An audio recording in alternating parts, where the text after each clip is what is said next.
Voilà, c'était donc Malik Sandiana Camara qui était au QG de l'UFDG. Sans plus tarder, on va retrouver Antoinette Dédé Onivogui qui est du côté du PEDN de M. Lansana Kouyaté. Antoinette Dédé Onivogui, bonjour. Bonjour Félix, bonjour à nos millions de téléspectateurs. Pour ce numéro de Week-end politique, je vous amène au siège du PEDN, le Parti de l'Espoir pour le développement national qui est à sa 3e Assemblée générale depuis l'arrivée de son président Lansana Kouyaté.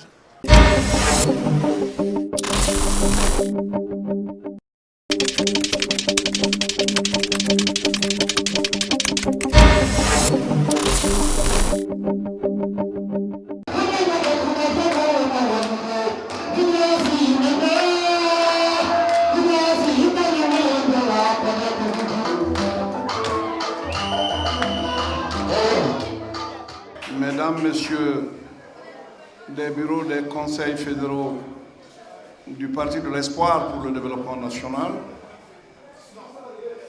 Mesdames et Messieurs les membres des différents comités des jeunes, des femmes et de la corporation du PDN, chères militantes et militants, tout protocole observé. Je voudrais dire un grand merci à celles et ceux qui sont venus cet après-midi pour leur adhésion au parti. L'adhésion est un engagement. L'adhésion est la marche sur un chemin difficile. Un chemin qui passe par des sentiers parfois tortueux. Il faut, pour cet engagement, un cœur, une volonté. C'est de ne jamais se décourager quand on est dans la détresse et être galvanisé par les succès qu'on enrage. Je vous prie de croire que celui que vous voyez ne court plus après une fonction, il court après un idéal de bonheur pour les Guinéens, de justice pour les Guinéens, de bien-être et de mieux-être pour les Guinéens.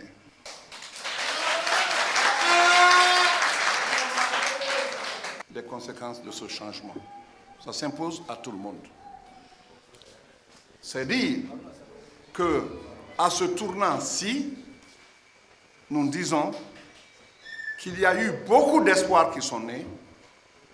Pour que ces espoirs soient maintenus, il faut que le chemin soit droit et qu'on aille sans hésiter, sans la main qui tremble, sans les cheveux qui se trémoussent, qu'on aille tout droit à l'objectif recherché.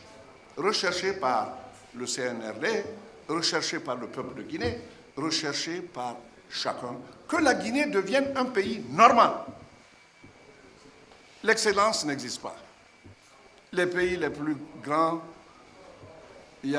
si vous saviez, il y a eu combien de prépondérance, c'est-à-dire combien de puissances d'États qui ont dominé le monde depuis le XVIe siècle, vous serez étonnés. Le premier, ce n'est pas les États-Unis. Le premier, ce n'est pas la Grande-Bretagne. Le premier, ce sont parfois des petits pays qui ont dominé le monde. L'Espagne, le Portugal. Eux, ils ont dominé le monde. La petite Macédoine, ils ont dominé le monde. Parce qu'ils en avaient le cœur, ils en avaient la volonté. Quand tu as la volonté, tu peux tout faire. Quand tu ne l'as plus, tu perds tout.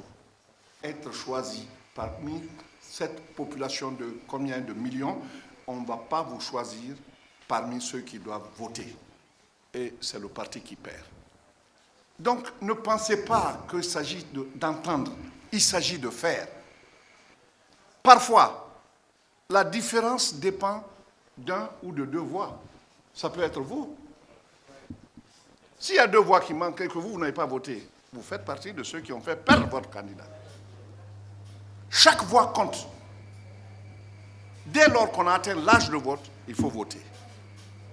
Dans certains pays, on impose le vote. C'est imposé. Dans certains pays, imposé. Il n'y a pas à dire oui, c'est une loi.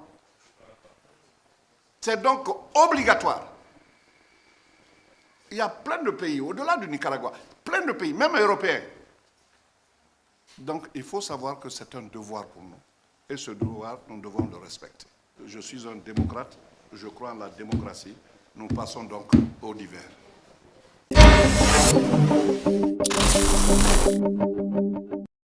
Bonjour. Alors, après une assemblée générale bien terminée avec vos partisans, dites-nous quelques lignes que vous avez abordées avec vos partisans. Oh, c'est la vie du parti.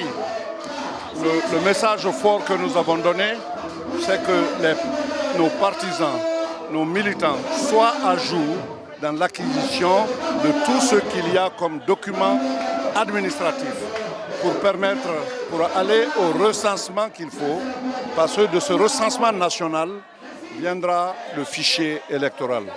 Nous avons brossé la situation du pays et vous avez suivi bien parce que vous étiez là et je remercie toute la presse, je remercie Espace TV, je remercie Dioma qui était là aussi je crois et il y en a d'autres. Je vous remercie tous, Espace, j'ai cité déjà Espace. Donc je vous remercie toutes et tous. Et aujourd'hui, c'est un jour de retrouvailles. Vous voyez bien, ça se fait dans l'ambiance. Alors, comme on est dans l'émission Week-end politique, je rappelle que vous êtes le président du Parti de l'Espoir et pour le développement national. Monsieur Kouyaté, ça fait plus de 10 ans que vous n'êtes pas en Guinée. À votre arrivée, j'étais là, vous avez dit que le vrai travail commence. Vous avez déjà abordé quelques aspects. Alors, cette semaine a été marquée par la mise en place du CNT au complet. Nous avons remarqué à la tête monsieur Dansa Kourouma. Qu'est-ce que cette tête représente pour vous Écoutez, je ne veux pas rentrer dans les discussions concernant le subjectif qui est lié à la personne. Je prends le corps ensemble. Les militaires nous ont gratifiés.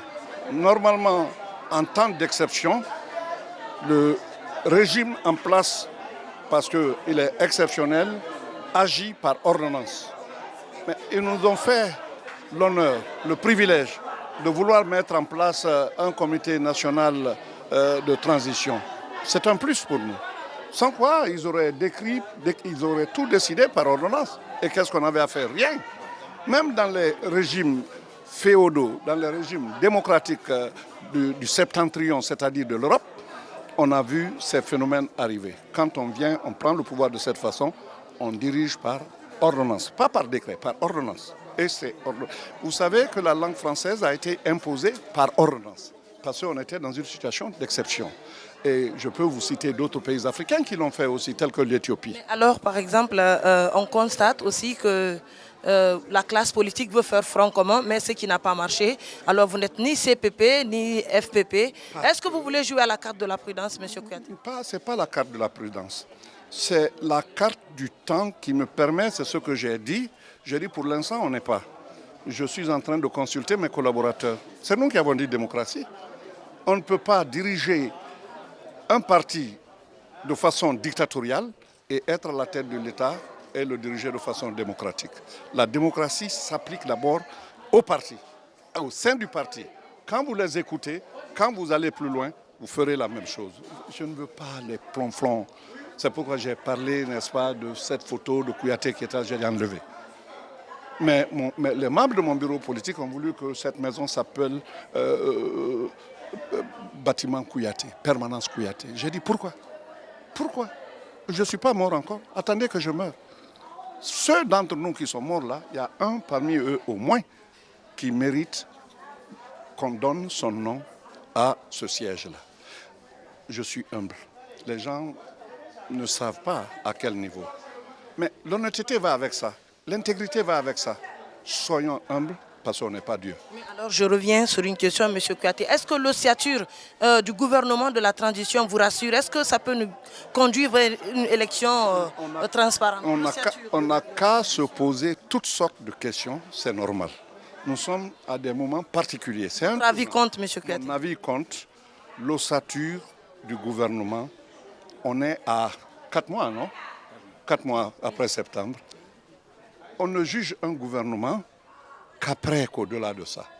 Les 100 jours du régime précédent, alors que j'ai été parmi eux, avec le collaborateur, j'ai participé activement. J'ai dit que 100 jours, c'est peu pour juger.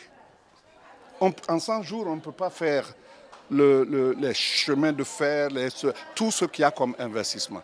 Mais en 100 jours, on peut voir les orientations.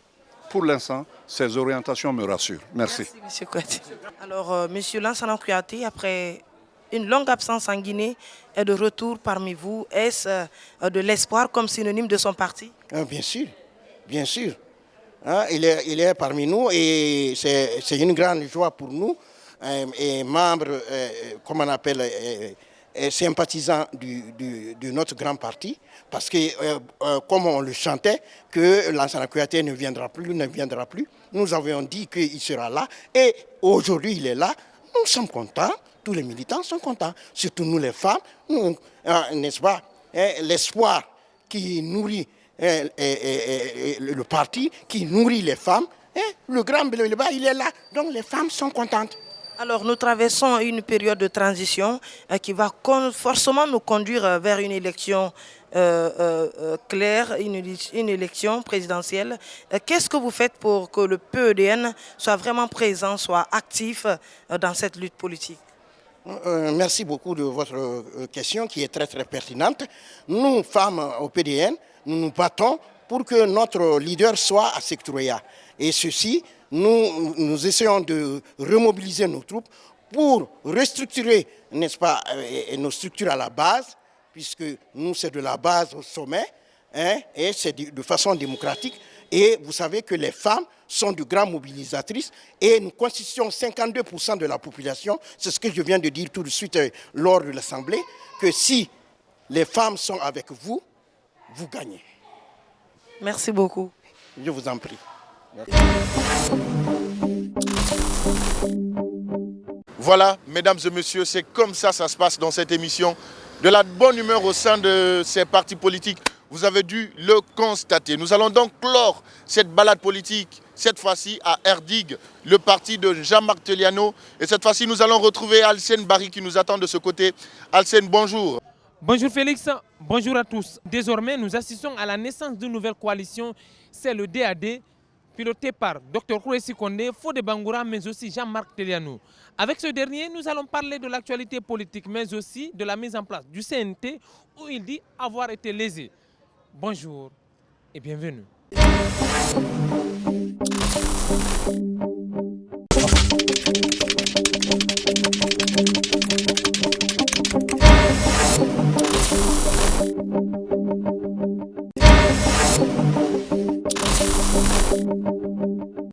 Je vous le disais, nous sommes avec le leader du RDIG. Avec lui, nous allons parler de l'actualité nationale. Bonjour. Oui, bonjour. Une nouvelle plateforme après le CPP, FPP, voilà maintenant une autre plateforme DAD. Dites-nous pourquoi réellement cette plateforme? Merci pour m'avoir donné d'abord l'opportunité de m'exprimer devant vos millions d'auditeurs. Je vais rectifier un peu. Le DAD n'est pas une plateforme, c'est une coalition qui va nous mener à une plateforme qui sera définie le jeudi lors de la plénière qui aura lieu jeudi, si je ne me trompe pas, à 11h ou 14h. Quelle est la nécessité réellement de créer autant de structures? J'aime dire souvent qu'il faut copier les autres. Mais nous, les Guinéens, nous n'aimons pas copier. Généralement, nous n'avions pas... Il faut se référer des idées des autres. Quand vous allez prendre à Bamako, il y a 5 plateformes. Au Tchad, en Côte d'Ivoire. La Sierra Leone, tout près, que je considère comme une province de la Guinée. Il y a combien de plateformes? Il y en a plusieurs. Nous, ce qui nous a amené la création d'abord, lors des réunions, nous étions les non-alignés. Parce que je ne veux même pas parler de plateforme d'abord qui n'a pas vu le jour. Nous étions les non-alignés. Toutes les fois que les réunions, les plénières sont convoquées, parce que nous avions été membres fondateurs quand même du CPP, Et l'idée de cette PPE, c'était de regrouper toute la classe politique en un ensemble pour au moins contrer le CNRD qui a quelque part pensé faire la transition sans les politiques. Et qui parle de transition parle de politique. C'est pourquoi nous nous sommes regroupés en une seule plateforme, tous les partis politiques, au moins pour accompagner le CNRD pour une transition apaisée. Mais au fur et à mesure que nous nous rencontrions, il y a eu des distensions pour tout simplement un poste de porte-parole. Qu'est-ce que nous nous sommes dit? Nous nous sommes dit, en tant qu'homme d'expérience, il faudrait que nous ramenions les différentes tendances à s'entendre. Mais qu'est-ce qui a fait déborder la goutte d'eau? C'est quand il y avait lieu unilatéralement, sur proposition de El Hadj Mamadou Sylla, la proposition de El Hadj Cellou Dalein Diallo comme étant porte-parole, président de l'ANAD, c'est ce qui a irrité d'autres leaders de partis politiques qui ont personnalisé les débats alors que ce n'était pas une question de personne. C'est une question d'organisation. C'est la tête qui ne vous plaît pas ou quoi?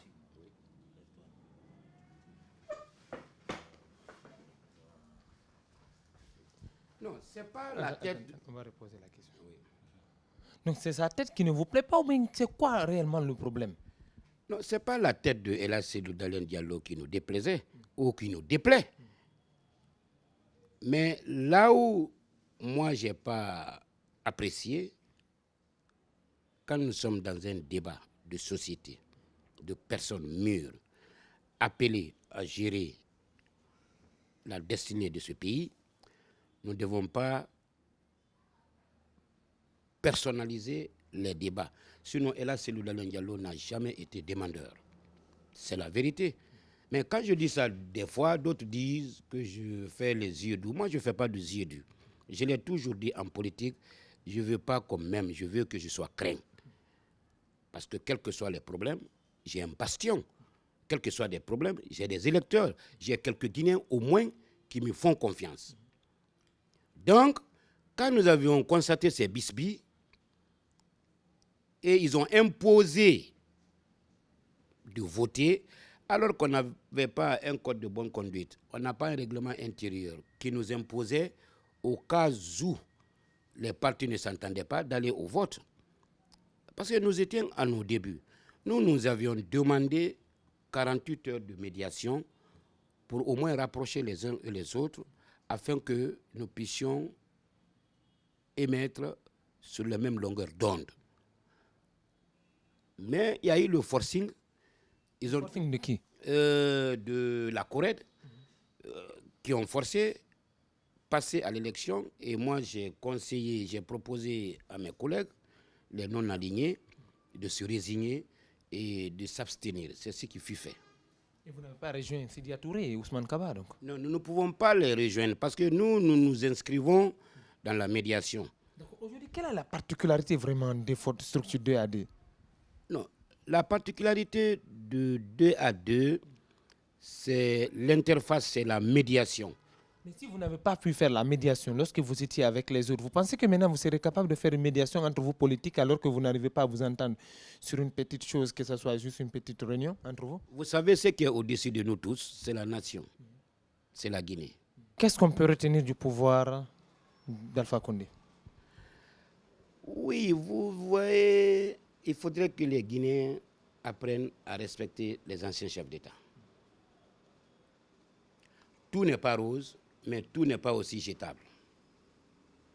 Alpha Condé, au moins, a fait quelques prouesses, quelques résultats.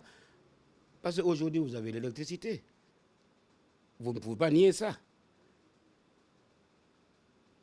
Aujourd'hui, les sociétés étrangères ne font que naître. Alpha Condé, quand même, a posé peut-être là où moi je peux reprocher Alpha Condé, c'est sur l'impunité. Parce qu'aujourd'hui, s'il y a eu des détournements à outrance, c'est pas sa faute, parce qu'il n'a jamais puni. Il a toujours dénoncé sans punition. Mais acceptons de respecter les anciens chefs d'État. Parce que je vais vous dire quelque chose. Pourquoi les chefs d'État s'accrochent au pouvoir? Parce que moi, Jean-Marc Teliano, je suis chef d'État. Je sais qu'en quittant, vous allez m'humilier. Vous pensez que je vais laisser le pouvoir? Mettons Alpha Condé derrière nous. Ça signifie que tu dois faire du bien avant de partir. Mais, donc ça veut dire que... qu'on va te munir, que tu ne vas pas faire du bien. Donc vous pensez que tout ce que Alpha Condé a fait, c'est mauvais? Je ne vous ai pas dit ça. Vous avez dit que vous venez de dire vous-même que si tu sais qu'on va te munir quand tu vas laisser le pouvoir, donc c'est pour cela que tu vas t'accrocher. Maintenant, la solution, est-ce que ce n'est pas mieux de faire du bien pour ne pas qu'on te munie après? Mais est-ce que vous pensez, vous-même qui m'interrogez là, peut-être avant votre sortie, je peux vous offusquer sans m'en rendre compte? Tout n'est pas rose. L'homme est perfectible jusqu'à l'infini. Qui ne fait pas d'erreur? Tous les chefs d'État. Qui n'a pas tué? Tous les chefs d'État ont fait des erreurs et d'autres ont posé des actes salutaires comme Alpha Condé quand même. Il faut le lui reconnaître. C'est sur ces mots qu'on va terminer cette interview avec le leader du RDIG. On va retrouver Félix pour la suite de l'émission. Un homme politique peut s'offrir des costumes, mais a-t-il l'étoffe de devenir président? C'est avec cette question que nous allons fermer portes et fenêtres de cette émission. Merci donc à toute l'équipe qui était derrière le cadrage. Merci à Mamoudou Kondé le Colosse qui était à la réalisation. Merci à Alcène Barry, à Antoinette Dédé au niveau Guy, à Malik Sandiana Camara. Prenez donc soin de vous. La Guinée nous appartient tous. Au revoir.